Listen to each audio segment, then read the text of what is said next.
who had us.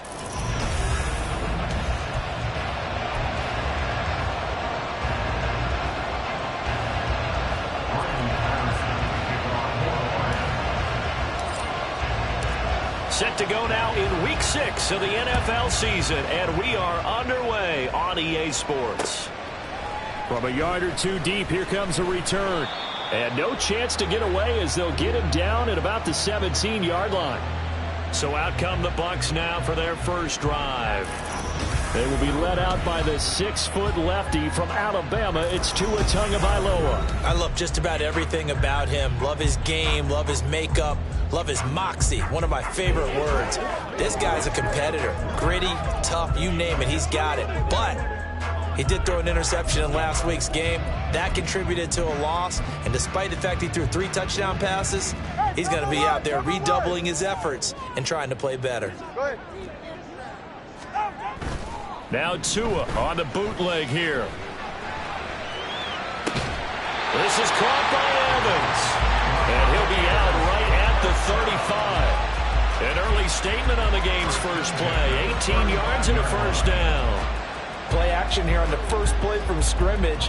They want to see how the linebackers are going to react. Are they looking to stop the run? Or are they going to sit back in coverage? A really nice job there of going in attack mode early, and they pick up a quick first down. On first down, Tagovailoa. And the Lions pressure too strong. Down he goes. Jalen Phillips, the former first-rounder, getting in there for the sack.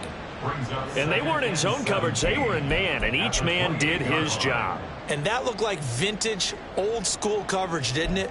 Man coverage reminded me of an old Raiders team. They had a Hall of Famer at one corner and a Defensive Player of the Year at the other, and they just locked people down. Now, following the sack, they'll look to make amends on a...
At 17.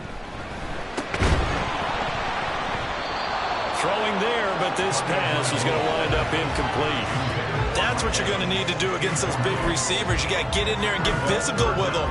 That time he got in close, got in tight, and knocked the ball away. Now on 3rd and long, they'll look to throw.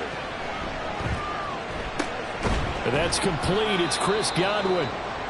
This is certainly not what this offense wants to see. That's Chris Godwin shaken up following that last play. Hopefully, obviously nothing serious here. Medical staff, though, going to take a peek, and we'll take a break. A 4th down. Here's Jay Camarda on to punt for the Bucs. Back deep, Khalif Raymond.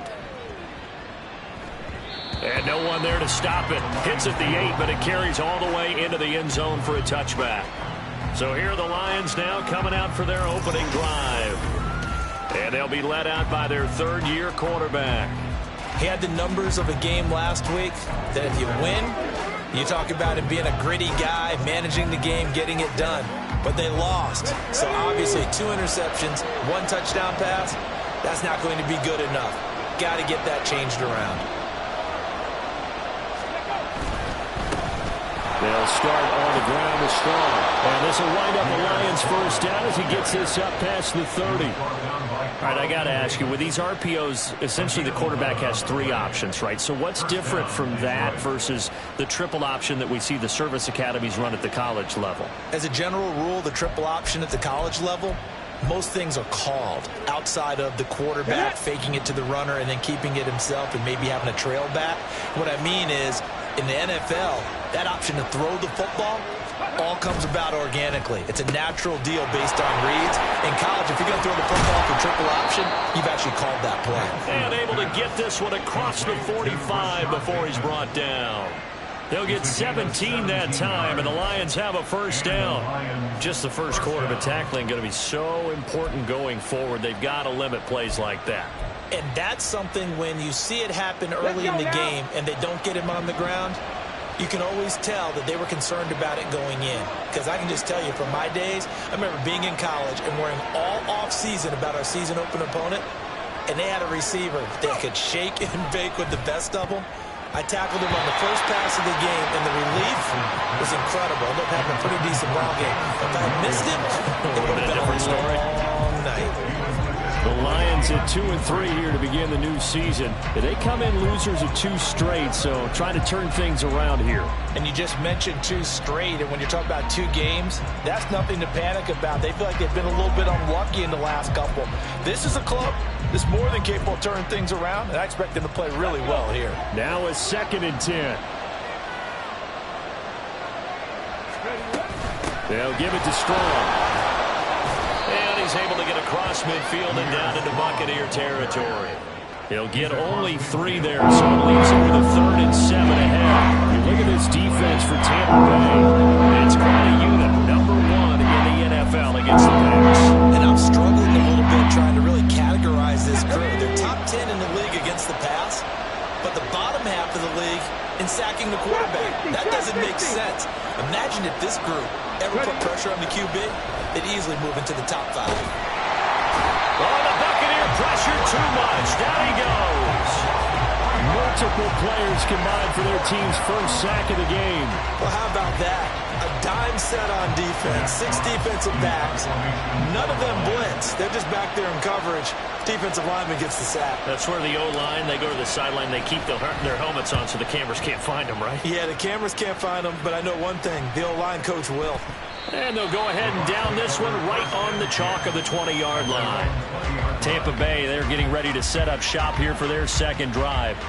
And they come into this one off the loss over the weekend, but you say if you're going to play a Thursday night game, this is the week to do it. It certainly is, because you get right back out there. You don't have time to dwell on things. And look, your game plan is going to be a little more limited, but so is theirs. So that's when you just appeal to your top players. Guys, you make plays in this one, we out-execute it, we can walk away with the win. And they're able to get this one across the 35. 16 yards right off the bat and a first down. But one of the ways the quarterbacks keep all the receivers alive in a play, never lock in on any one guy. Make sure you keep your eyes moving, scan the field, and here he finds the open guy for a nice pickup. So from the 36 now, 1st and 10. Turn on 3, kick. Now Tua. Wide open receiver complete. And he'll go down, but not before getting this inside the 30. 35 yards the game there. Another first down as well. Well, as my dad would say sometimes, I'm just scratching my head here trying to figure out what was going on there defensively. How did you lose him in the middle of the field? If you're going to lose a receiver, make sure it's someone on the short side of things, not deep downfield, that can hurt your defense. So now then, the big play has him all the way inside the 30 now, 1st and 10. Going to the air, Tagovailoa. Pass complete there to Nakua. And down inside the 15, shy of the 10. 17 yards is the pickup there for number 17. Well, so far, little to no resistance by the defense on this drive alone. 3 passes, 3 completions, 3 first downs. They're taking it to him, and it's paying off.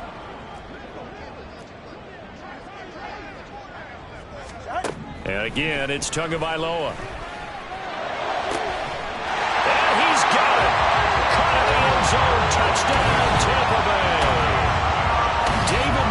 his second touchdown on the season.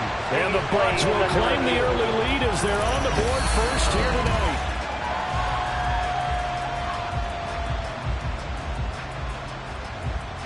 After review of the play. So they called it a touchdown originally, and this will stay a touchdown after the video review, so they had it right.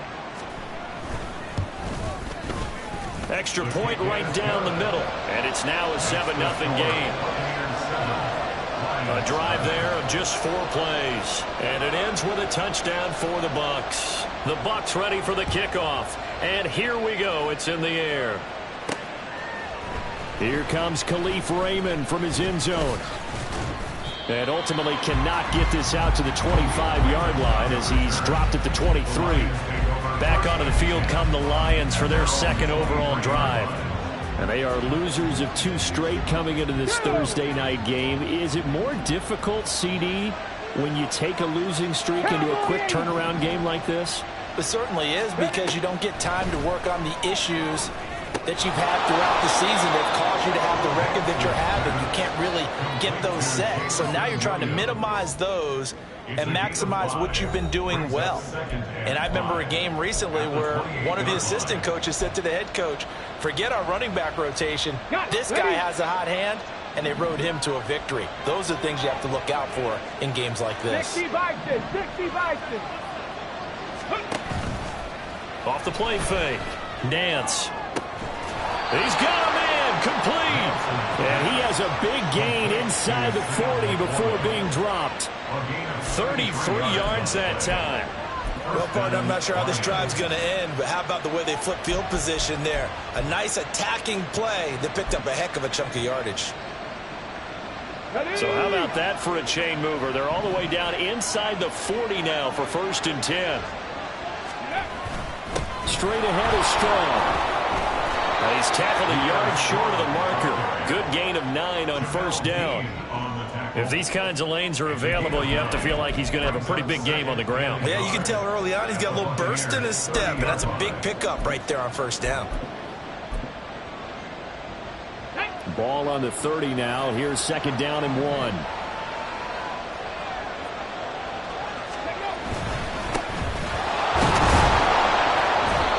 They'll get 3 as the drive continues. It's a 1st down.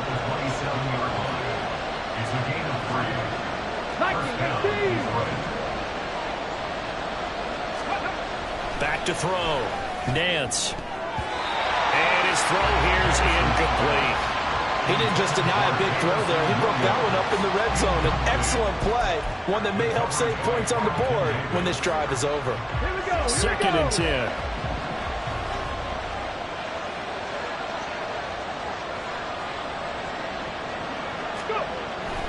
Looking to throw. Nance. That is caught by Laporta. And they are able to stop him, but he does take it all the way to the 2. A really nice gain of 25 yards. I know sometimes we can get fooled when we watch him make catches, as we just saw him do there, because he really looks like a wide receiver the way he goes about his business. Yeah, 230, 240 range. Yeah, not super huge. Maybe not counted on to be that inline point-of-attack blocker that we used to have in the good old days, but you can flex him out. You can run wide receiver routes with him. You can make him a primary target, and that's how he'll shred the defense. Down this close to the goal line, 1st down. Surprised that wasn't a run? I am, and you know I'm old school. I want to run the ball on 1st down in this situation, because 2nd down, that gives me an option of running play action, maybe throwing it. 2nd and goal, and they will try again from the 2-yard line. And they'll turn to the power game to try to get in. And trying to push forward, but he is going to be stuffed up in the backfield. A 2nd down play results in a loss of 2 yards. I thought they were onto something with their play calling. Kind of went in reverse a little bit, threw it on 1st down, then ran it on 2nd down. Not successful either way. What play call do they come up with here on this important 3rd down try? They'll look to throw on 3rd and goal. There's Laporta. He's got it. Touchdown, Lions. 4 yards on the touchdown grab. And the Lions are within an extra point of tying up this ball game. No surprise there. 3rd and goal down here. That's where they're going to look for their tight end. Yeah, you want that big guy running his routes because it doesn't matter who they cover him with. If it's another big guy, he might use his bulk against him. If it's a shorter defender, might go over the top. Either way, you tend to find a little bit of a mismatch in that area. So all even at 7 now as they kick it away. And no effort to bring this one out. It's a touchback. Here comes the Tampa Bay offense now heading back out onto the field. A lot of time for this unit to game plan on the sideline after that drive that they watched the other side just score. But remember, last time they were out, they scored as well. We'll see if they can seize that momentum right back. And they have had a lot of time to cool off from reaching the end zone the last time. So have they been able to keep themselves mentally sharp and into this game, even though they haven't been on the field? And you and I both know, one big play, though, gets them right back up to that level. Only able to gain a couple there, and that will bring up 2nd down. You talk about this Lions defense. They're going to be tough to throw on, no doubt. Currently ranked 3rd in the NFL against the pass. They may be ranked 3rd against the pass in the league, but they're the best that I've seen so far. Sometimes the numbers don't tell the full story. They'll break the huddle, come up on 2nd and 8 at the 27-yard line. Tua going to throw. Open man, he completes it to Judy. And he's able to get this one up to his 30 before he's out of bounds. Call it a gain of 3 on the play, and it brings up 3rd and 5 now. They'll need 5 on this play to move the sticks. On play action, here's Tua. And that is incomplete. Yeah, it's still early in the game. No sense taking a chance on 3rd down and forcing one into traffic. So I like the wise play he made there. Get it to the sideline out of bounds where no one's going to have a chance at it. So they're forced to punt on 4th as this one's away. Pulled in at the 24. 43-yard punt, but they get 9 back on the return. And the Lions will take over. Here's the Detroit offense now as they head back out onto the field. And they are a game under 500 now following the loss a week ago. And this is a team, Charles, that just has not been able to string victories together. Yeah, they're certainly going the wrong way, aren't they? Because it looked like they had things going in the right direction, but now they've lost 2 straight. And that means this game is vital, extremely important, because if they fall 2 games below 500, the road back into playoff contention, awfully difficult. 7-7, our score after 1. The Lions with the football here to begin the 2nd quarter, as they are looking at a 2nd down and 6 coming up. Okay, break. Now they'll shift things around.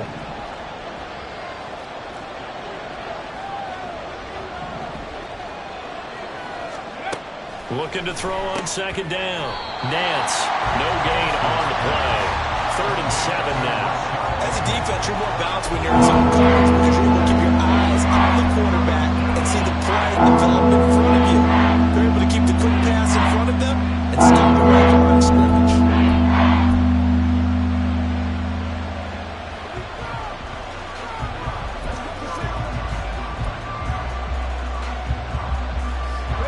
Here comes 3rd down at 7.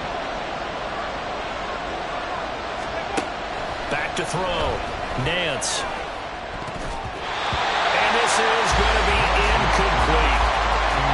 Like what I see so far out of this defense, because they've been showing their best coverages on 3rd down. So far, only allowed 1 conversion on a handful of attempts.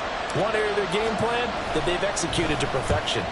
And here now the punter Fox as he sends this one away. And a fair catch signaled for and taken at about the 18-yard line. A 41-yard punt there with no return. And the Bucs will get ready to go on offense.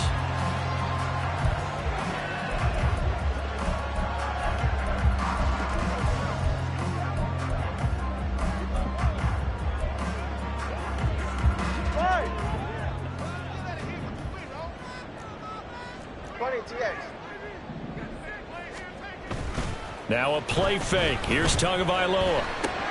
This short pass into the hands of Njoku. And he'll be out of bounds near the 30. In fact, right on the 30. A gain of 11 to kick off the drive, and it's a quick first down. I like how they work the tight end on a nice little under route there. And if you're going to give him that much space, he's not even going to catch the football. He's going to run away from you a little bit, and that's exactly what he just did there, picking up extra yardage. Setting to throw on first down is Tua. Throw left side complete. That's Santos. I know exactly what's going to be said about that play from the defensive perspective. What's that? That's why I tell all you guys we need more than one tackler to the ball. He broke the first tackle. Luckily enough, there were more people there to get him down. Now 2nd and 8 at the 32-yard line. Play action. Now it's Tua. And that'll be off the mark, too far out in front, and it's incomplete.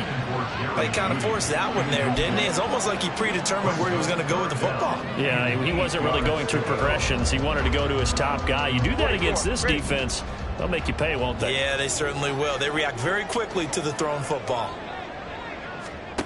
Tua setting up shop to throw again. And they'll get it up just short of the 45 at the 44. Good work on the scamper by Tagovailoa. It's a first down. Well, here's your first example of how this guy can beat you in more ways than one, because they took away his arm, but he was more than happy to dissect them with his legs for that first down pickup. First down, here's White. And he's across the 45. It'll be 2nd down. Oh, that's a real nice job there by the defensive front. They just engaged and held their ground. But how about the guy who made the play? We often talk about whether they take a good first step or not. Many times you just don't take any step. Just get your feet moving, get your body going, and then once he made the read, he was able to make the play. On 2nd down, they'll run with White. And he's going to be met at the line of scrimmage and taken down. Officially no gain on the play, and they're left with a 3rd and 8. Looked like he was trying to bounce it outside, but no success. Yeah, sometimes you got to just figure out where you're going to go, and sometimes you just have to take it to another spot. In trying to get it outside, the defensive pursuit was there and just ran him down. Throwing is Tagovailoa on 3rd down here. And the throw there going to be incomplete. That was well played, but that was also an example of a corner who understands his coverage, realized he had support behind him, and could be a little more aggressive in the shorter zone, and did exactly that, knocking that pass away. And he gets it away, a directional kick going toward the sideline. And Detroit getting set to go now. And Charles, a very uninspired effort. The last time we saw them out there was a quick 3 and out, then they punted the football. Yeah, and you never want to get stopped so soundly during a series, but what would be even worse now is letting it happen again right here. They've got to get going. They show run with 3 tight ends here on first down. Off play action. Nance escaping the pressure right. That'll be caught by James. And he'll be taken down, but not before they work it across midfield.